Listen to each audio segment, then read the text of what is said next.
खुलुमबाय बेयो बड'लेण्ड इंखं टेलिभिजन दिनैनि रादाबखौ फरायदों आं उपमारानि दैमारि। दिनैनि गाहाय रादाबाव दं।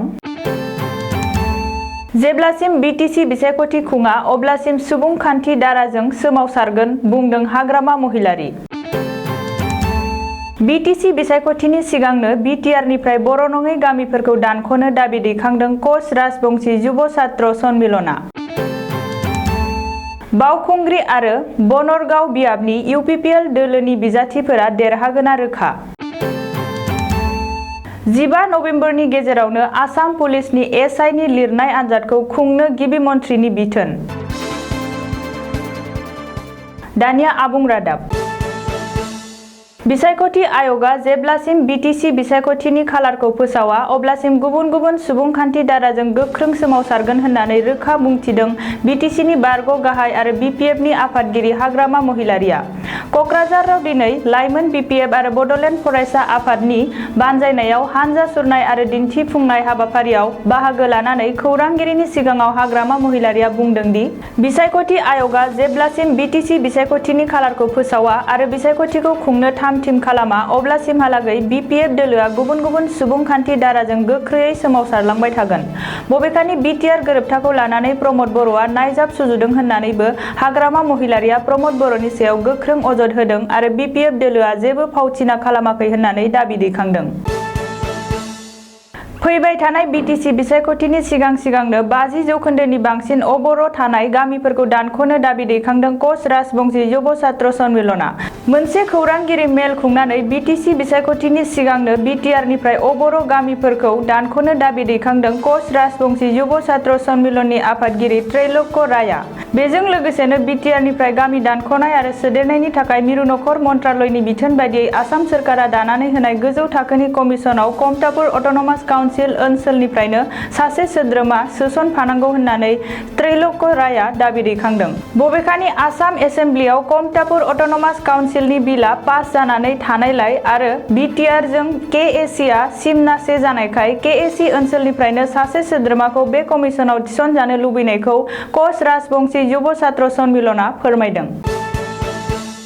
बावखुंग्रि आरो बनरगाव बियाबनि इउपिपिएल दोलोनि बिजाथिफोरा देरहासारगोन होनना खौरांगिरि मेलाव फोरमायदों इउपिपिएल राजखान्थि दोलोनि बिजाथि प्रतिभा ब्रह्मआ। मख'नो गोनांदि बिसायख'थिनि बियाबा बिटिसि बिसायख'थिनि खालारखौ थि खालामथ'वाखैब्लाबो बिटिसि ओनसोलाव बिसायख'थिनि राजखान्थियारि फोसावदिं मेल खुंनायफोरा गोख्रोंनिफ्राय गोख्रों जागासिनो। बेबादि समावनो क'क्राझार जिल्ला बिटिसिनि सिङाव थानाय 11 नं बावखुंग्रि बियाबनि इउपिपिएल दोलोनि आइजो बिजाथि प्रतिमा ब्रह्म लोगोसे 9 नं बनरगाव बियाबनि इउपिपिएल दोलोनि बिजाथि रबिराम ब्रह्मआ बिसायख'थियाव देरहागोन होनना फोरमायो। बेखौबो मख'जाथावदि इउपिपिएल दोलोनि बिजाथिफोरा फोरमायनाय बायदिब्ला बिटिसि ओनसोलफोराव माखासे बिथिंफोरखौ सोलायनांगौ जाना फैदों आरो बेजों लोगोसेनो मोनसे गोग्गो राजखान्थियारि सोलायनायखौ बयबो रायजोफोरानो हास्थायो। बेनि थाखायनो बेबाराव बिटिसि ओनसोलफोराव इउपिपिएल राजखान्थि दोलोनि देरहागोना रोखा आरो इउपिपिएल हान्जानि दोलोआ सरकार दागोना रोखा होननानै खौरांगिरि मेलाव फोरमायदों। बावैसो सान सिगाङाव सोंथि बिलाइ लिक जानायनि जुनै केन्सेल खालामनो गोनां जानाय आसाम पुलिस एसआइनि लिरनाय आनजादखौ फैगौ 15 नबेम्बरनि गेजेरावनो खुंनाय जागोन। मिथिनो मोननाय बादिब्ला आसाम पुलिसनि एसआइनि लिरनाय आनजादखौ फैगौ 15 नबेम्बरनि गेजेरावनो खुंनो थाखाय गिबि मन्थ्रि सर्बानन्द सन'वालआ बिथोन होबाय।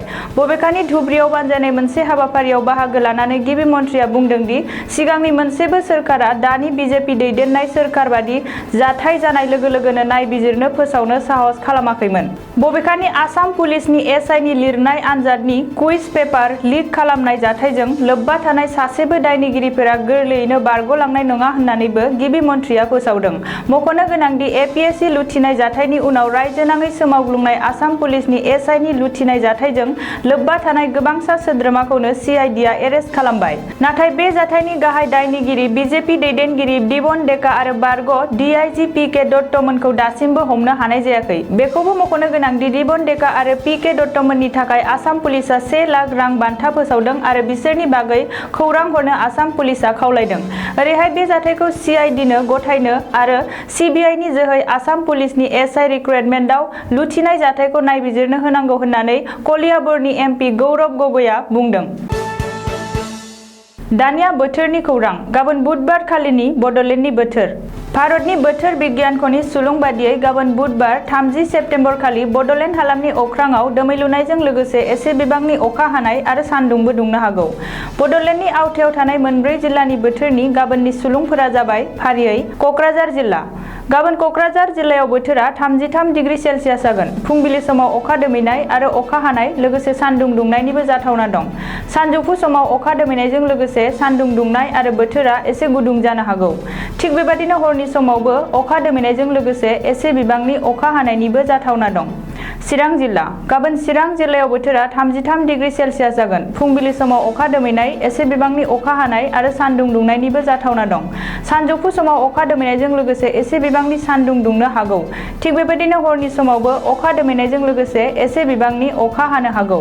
बाक्सा जिल्ला गाबोन बाक्सा जिल्लायाव बोथोरा 34 डिग्री सेलसियास जागोन। फुंबिलि समाव अखा दोमैनाय, एसे बिबांनि अखा हानाय आरो लोगोसे सान्दुं दुंनायनिबो इसारा दं। सानजौफु समावबो अखा दोमैनाय, अखा हानाय आरो सान्दुं दुंनायनिबो जाथावना दं। थिग बेबादिनो हरनि समाव अखा दोमैनायजों लोगोसे एसे बिबांनि अखा गोग्लैनायनि जाथावना दं। उदालगुरि जिल्ला गाबोन उदालगुरि जिल्लायावबो बोथोरा 33 डिग्री सेलसियास जागोन।